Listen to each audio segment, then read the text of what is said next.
Okay, children, continuing with chapter 7. Right now we have two methods of proving two triangles to be congruent. One is SSS and one is SAS. Depending हमें सब में क्या data दिया है, क्या sides दिया है, क्या एंगल दिए हैं, we can use these two methods. Now today we will see there are three more methods and today we will see two more methods. One is called ASA, angle side angle, and one is called AAS. It's not a donkey but it is angle side. आज हम ये दो method और देखेंगे, ठीक है? तो ultimately आपके पास जब आप एक बार सब कुछ देख लेंगे, you will have these all these methods to prove two triangles to be congruent. And किसी भी क्वेश्चन में डिपेंडिंग क्या दिया है, सपोज आपको किसी क्वेश्चन में तीनों साइड दी हुई है इक्वल, तो सबसे सिंपलेस्ट तो यही है SSS. फिर डिपेंडिंग अगर आपको एक एंगल दिया और दो साइड दिए then you can use SAS. And of course अगर आपको दो एंगल दिए हैं जो इक्वल है और एक साइड दिया तो आप या तो ये या ये, डिपेंडिंग कुछ सब में ये लगेगा, कुछ में ये, कुछ में दोनों लग सकते हैं, ठीक है? फॉर एग्जांपल सपोज ये ट्रायंगल है ABC, ये PQR है, ये 60 डिग्री दिया है, ये 60 डिग्री दिया है, ये 30 डिग्री दिया है, ये 30 डिग्री दिया है, और ये साइड सपोज 7 है, ये 7 है, ठीक है? तो ये अब है ASA. जो ASA होता है उसमें एंगल साइड एंगल होता है, angle side angle, angle side में फिर बीच में एक साइड, फिर एंगल यहाँ पे. तो a side is enclosed by two angles basically, ठीक है? तो इसलिए मैं हमेशा आपको कहता हूँ जब आप पीछे छोटा एक फिगर बनाए और उसमें जो जो चीजें गिवन है ना क्वेश्चन में वो ऐसे मार्क करते जाओ. तो जैसे ये दो एंगल और एक बीच की साइड अगर किसी क्वेश्चन में गिवन है कि इक्वल है तो हम किससे प्रूव कर सकते हैं? ASA से. मैक्सिमम मिस्टेक बच्चे क्या करते हैं, वो ASA एंड AS में कंफ्यूजन करते हैं. ओके, हमें कंफ्यूजन नहीं करनी है. ये था ASA, ठीक है? तो इसमें अगर सपोज बोला जाए prove these two triangles to be congruent, तो आप लिखेंगे AB equal to PQ given, angle ABC equal to angle PQR, ये भी given है, and angle BAC equal to angle QPR, ये भी आपको given है. Therefore by ASA triangle ABC is congruent to PQR. अगर ये स्टेप पे आपने जैसे ASA है पर आपने कंफ्यूजन में इसको AAS लिख दिया तो आपके मार्क्स कट जाएंगे, ये ध्यान रखना. तो इसलिए ये ठीक लिखना इज वेरी इंपॉर्टेंट. तो ये था ASA. Now we will just have a look what is AAS.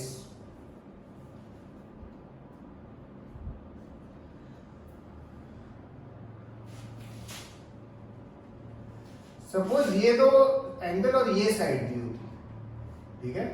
तो ये अब AAS है, AAS angle side. One of the tricks to understand कि भाई ये ASA है, AS है, इट्स वेरी सिंपल. जो साइड होती है ना उसके यहाँ एक एंगल ही आपको इक्वल गिवन होगा, दूसरा वाला नहीं गिवन होगा, ठीक है? तो जब आपको ये इस तरह से गिवन है देन ये है आपका AAS. ये ध्यान रखना, AAS, ठीक है? This is not ASA. ASA में जो साइड होगी उसके आजू बाजू के दोनों एंगल आपको गिवन होंगे इक्वल. ओके, अच्छा कई बार कुछ सम में आपको ऑप्शन होगी कि आप इतनी सारी चीजें डेटा दिया होगा आपको कि आप या तो AAS से भी कर सकते हो और ASA से भी कर सकते हो, then it is your wish. आप जिससे भी करना चाहे आप कर सकते हैं, but write the conditions accordingly, ठीक है? अब जैसे हम एक सम देखते हैं, एक क्वेश्चन दिया है आपको, गिवन है AB is parallel to CD. ये आपको एक चीज गिवन है. ऑब्वियसली जब लाइंस पैरेलल हो, ऑल्टरनेट एंगल्स वो सब पिक्चर में आ जाते हैं. फॉर एग्जांपल अगर हमें AB पैरेलल CD है तो इसका मतलब है ये और ये एंगल इक्वल है. सिमिलरली एंगल ये और ये भी इक्वल होंगे क्योंकि क्या है, वो ऑल्टरनेट एंगल्स हैं. बाय चांस ये वर्टिकली ऑपोजिट भी इक्वल होंगे. तो एनीवे ये बात की बात है. बाकी देखते हैं गिवन और क्या है. एक चीज और गिवन है कि O is the mid point of AD, यानी AO इक्वल टू OD आपको गिवन है. आपको शो करना है triangle AOB congruent to triangle DOC. Again एक चीज ध्यान रखना, जब भी उसने आपको ऐसे लिख के दिया उसने आधा काम आपका कर दिया है, क्योंकि ये जब लिख के दे देता है तो आपको बहुत इजी हो जाता है चीजें को सर्च करना, एनीवे और एक चीज और लिखिए, also prove O is the mid point of BC. O जो है मिड पॉइंट ऑफ बीसी का आपको प्रूव करना है। तो एक सेकंड के लिए जैसे हम एक चीज देखें, हमें शो करना है triangle AOB congruent to DOC. अच्छा, अगर हम एक सेकंड के लिए अज्यूम करें कि हमने ये फर्स्ट स्टेप कर दिया, फर्स्ट स्टेप हमने कर दिया, एओबी और डीओसी को कॉन्ग्रुएंट शो कर दिया, तो जैसे मैं कहता हूं सेकंड स्टेप कई बार कुछ करना ही नहीं होता, इसमें शो बोला है show O is mid point of BC, यानी आपको OC equal to OB show करना है। और अगर आप फिगर देखें, अगर आपने ये दोनों ट्रायंगल कॉन्ग्रुएंट प्रूव कर दिए तो उनके बचे हुए सारे पार्ट्स क्या हो जाएंगे, इक्वल। देयरफॉर आपको बस क्या लिखना है, by CP OB equal to OC। तो ये पार्ट के लिए तो लिटरली कुछ करना ही नहीं है, आपको बस फर्स्ट पार्ट करना है। फर्स्ट पार्ट में जो सबसे एक क्लियर चीज गिवन है AO इक्वल टू OD, तो वो मैं यहाँ मार्क कर देता हूँ, ठीक है। अब मैं चेक करता हूँ ये एंगल, जैसे सबसे पहले ये वाला एंगल OAB, फिगर में देखता हूँ एंगल OAB, तो OAB ये वाला एंगल है, और इसका ये वाला एंगल है ODC, और ये दोनों एंगल क्या है, जैसे मैंने बताया था ये दोनों एंगल इक्वल है, क्योंकि ये किस तरह के एंगल है, दे आर ऑल्टरनेट एंगल्स। तो यहाँ सबसे पहले तो आपको गिवन है AO equal to OD, then आप लिखेंगे angle OAB is equal to angle ODC। Reason क्या लिखेंगे, ऑल्टरनेट एंगल्स। और ऑल्टरनेट एंगल्स क्यों है, क्योंकि हमें गिवन है AB पैरेलल CD। अच्छा, अब सपोज मैं ये वाला देखता हूँ, ये है एंगल AOB ये एंगल है, और ये एंगल है DOC। ये एंगल भी इक्वल है, क्योंकि ये क्या है, वर्टिकली ऑपोजिट एंगल। तो angle AOB is equal to angle DOC, और reason V dot O dot A, vertically opposite angle. Therefore by ASA triangle AOB congruent to DOC, therefore by CPCT OB equal to OC, and फिर आपका therefore हो जाता है।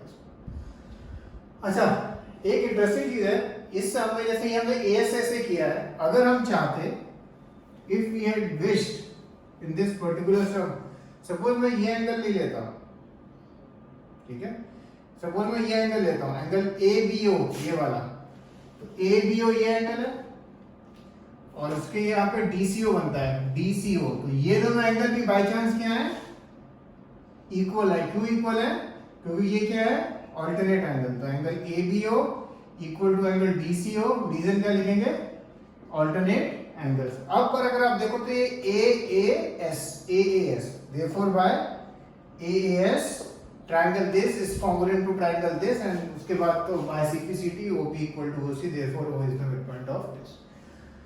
तो इस सम में आप दो मेथड से कर सकते थे, या तो AAS से या ASA से, तो आप जिससे भी करना चाहें आप कर सकते हैं, ओके। बट जो भी करें, रिमेंबर टू थिंग्स, अगर आपने AAS से किया तो वहां अगर आपने ASA लिख दिया तो वो गलत हो जाएगा। तो जो भी कंडीशन आप लिख रहे हैं, आप वो दो छोटी फिगर बना के आप चेक कर सकते हैं। आप एक सेकंड में चेक कर सकते हैं कि ये AAS है या ASA। अगर ये एंगल इधर होता तो ये बीच में आता तो वो ASA होता। अभी अगर हमने ये यूज किया तो ये AAS है, ओके। अब हम क्वेश्चन नंबर 3, 4, 5 देखेंगे। तीनों क्वेश्चंस काफी सिंपल हैं, एंड मुझे ज्यादा आपको उसमें कुछ बताना नहीं, आप लोग खुद ही कर लेंगे। जस्ट इनिशियल स्टार्टिंग चीजें मैं हल्की सी बताऊंगा आपने कि क्या है। Question number 3,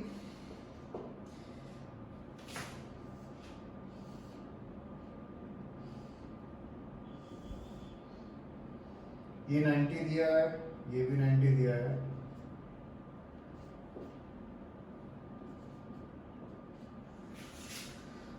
AD and BC are equal perpendiculars to the line segment AB. Show CD bisects AB.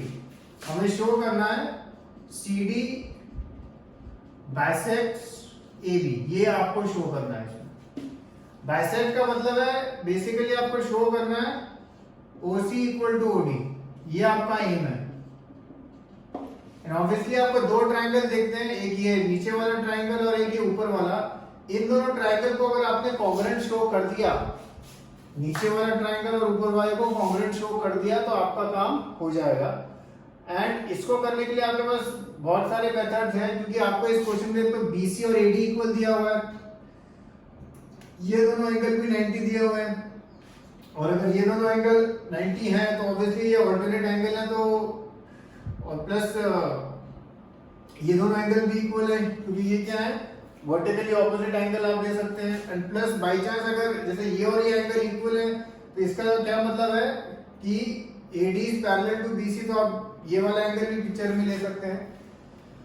तो डिपेंडिंग आप क्या कंडीशंस यूज करना चाहें, आप ये सम को आप अपने आप करेंगे। आपको शो करना है ये ट्राइंगल कॉन्ग्रुएंट टू ये ट्राइंगल। एक चीज पर आपको जस्ट बताना चाहूंगा, एक चीज ध्यान रखना, जब आप ट्राइंगल कॉन्ग्रुएंट शो कर रहे हैं उनकी नेमिंग ऐसे करना कि जब आप जैसे OC और OD सामने आने चाहिए, मतलब जैसे क्योंकि हमें OC और OD इक्वल शो करना है, जैसे OC इधर आ रहा है तो DO या OD भी इधर आ रहा है, नीचे की तरफ है, जिससे आप बाय CPCT लिख सकते हैं OC इक्वल टू OD। तो नेमिंग एक बार आप चेक करना, इसमें मैं नेमिंग आपको बिल्कुल नहीं बता रहा हूँ, आप एक बार अपना ट्राई करना। ओके, ट्राइंगल आपके पास है, एक ये वाला ट्राइंगल है और एक ये ट्राइंगल है। इस क्वेश्चन में उसने नेमिंग करके नहीं दी है, अब तक फर्स्ट और सेकंड क्वेश्चन में दोनों में उसने नेमिंग करके दी कि prove these triangles to be congruent. तो फर्स्ट टाइम अब आप ट्राई करेंगे कि नेमिंग कैसे करनी है, कि भाई मैं यहाँ क्या लिखूं, मतलब जैसे OAD लिखूं, ADO लिखूं, क्या लिखूं, तो वो आप जरा देखना। आई वांट टू सी कि how you do it. Okay, so this is question number 3. Question number 4. L, M are parallel lines intersected by another pair of parallel lines PQ. Show that triangle ABC is congruent to triangle CDA. ठीक है, अच्छा इस सब को करने के बहुत बहुत सारे मेथड हैं, पर जो सबसे सिंपलेस्ट है मैं जनरली मैं वही लेता हूँ। एक सेंटेंस बस लिखना है आपको, ऑपोजिट लाइंस आर पैरेलल। ठीक है, ये मैंने पैरेलल का शॉर्ट में लिखा। Therefore ABCD is a parallelogram. ये प्रॉपर्टी होती है पैरेललोग्राम की, बाद में हम करेंगे chapter quadrilateral. Therefore ABCD is a parallelogram. Therefore AD equal to BC and AB equal to CD। Parallelogram की प्रॉपर्टी होती है ऑपोजिट साइड्स आर इक्वल, ये उसकी प्रॉपर्टी होती है। अब हम अगर आप देखें, आपको प्रूव करना है अगेन, इसमें जैसे आप इसमें इसने आधा काम कर दिया है, आपको नाम लिख के दे दिया है, नाम लिख के दे दिया। अब अगर आप चेक करें AB इक्वल टू DC आप लिख सकते हैं, ऑपोजिट साइड ऑफ पैरेललोग्राम। दूसरा AD equal to BC again opposite side of parallelogram. और तीसरा AC इक्वल टू CA क्योंकि कॉमन। देयरफॉर बाय किससे हो जाएगा ये, SSS से। By SSS you can show these two triangles to be congruent. और जैसे मैंने कहा था, इस तुमको अगर आप चाहो एंगल्स वगैरह लेके भी कर सकते हो, you can also do that. अगर आप एंगल्स लेके करना चाहो, बाय चांस ये वाला सम SSS से भी हो सकता है, SAS से भी हो सकता है, ASS से भी हो सकता है, तो बहुत सारे मेथड से हो सकता है। आपको जो मेथड यूज करना है आप कीजिए, but write the conditions accordingly, that is most important. Last question which we will discuss is question number 5.